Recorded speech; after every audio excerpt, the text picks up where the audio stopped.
Shalom. I'm Rabbi Michael Panitz of Norfolk's Temple, Israel, and I'm happy to share a sermon with you on the subject of Pesach Sheni, the second Passover, probably the least known holiday in our tradition.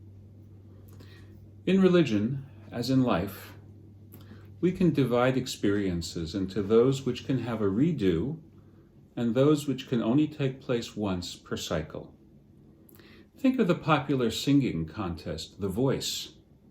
You, the singer, can practice your performance as often as time and stamina permit, but you can only audition for the panel of judges the one time you are allotted. In the former case, if you don't succeed, try again. In the latter case, if you don't succeed, well, for some they'll be next year. For others, life's not only about winning, is it? Where do the Jewish holidays fit into this grid? By and large, they are examples of the latter. If you don't succeed in fasting on Yom Kippur, you can't do a makeup fast 1 week or 1 month later. We don't build Sukkot booths in Cheshvan or Kislev. We don't light substitute Hanukkah lamps in Shivat. We don't read the Purim Megillah in Nisan. But once upon a time, there was a single and most important exception. This was the festival of Passover, Pesach. The Bible tells us that certain people who were prevented for a small set of specific reasons from observing the Pesach festival with the proper sacrifices at the regular time could do so exactly 1 month later.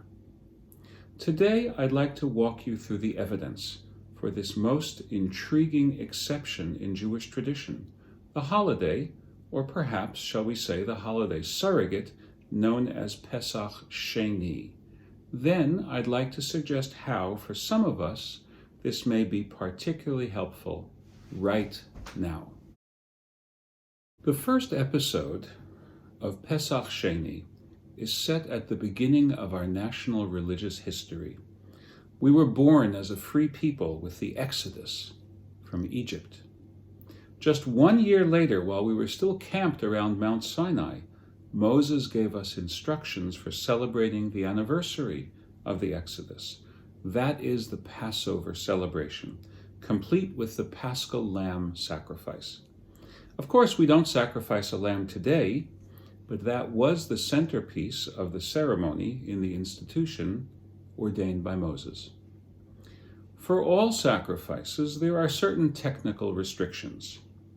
People who had recently come into contact with a corpse, for example, were not allowed to participate in sacrificial offerings until they had gone through a ritual purification process. This situation is described in the book of Numbers, chapter 9. People who had been in that period of ritual impurity and therefore could not offer the Passover sacrifice approached Moses. They asked him for a waiver so that they could join their fellow Israelites and be part of the community at that important moment, the anniversary of our birth as a nation. Moses gave them a counter-offer. They could have a substitute Passover exactly 1 month later. More specifically, the counteroffer, which the Bible describes as God's instruction for the generations, added another category. Not only those who were impure, but also those who found themselves geographically at a great distance from the ceremonial altar were given the opportunity to sacrifice a month later. This is intriguing because, according to the story, every Israelite at that time was residing in the wilderness encampment. No one was at a great distance, so the legislation seems to be looking forward to future conditions when the Jewish people would no longer be in one compact settlement. The next chapter in our story takes place during the time of the kings of Judah. You can find this episode narrated in the book of 2 Chronicles at the end of the Bible, chapters 29 and 30. King Chizkiyahu, Hezekiah, who reigned about 2750 years ago, was considered a righteous king. He got rid of the idolatrous practices that had crept into the religion. He purified the temple in Jerusalem and reconsecrated the Kohanim, the priests, so that they could officiate properly. After doing so, he called for a national observance of Passover. But there was insufficient time to hold the celebration in Nisan, the month of Passover, since the work of purification had only just concluded. So he rescheduled Passover, pushing it back by exactly 1 month, following the pattern of the instruction given by Moses. The next way station in our Pesach Sheni journey is almost 1,000 years later, in the time of the rabbis after the destruction of the second Jerusalem temple. There were no Passover sacrifices in their days, since the Jerusalem temple was the only spot on earth where those sacrifices might legitimately be offered. Nonetheless, the rabbis studied the laws of sacrifices closely. That was their way of saying that the Jewish people needed to keep hope alive.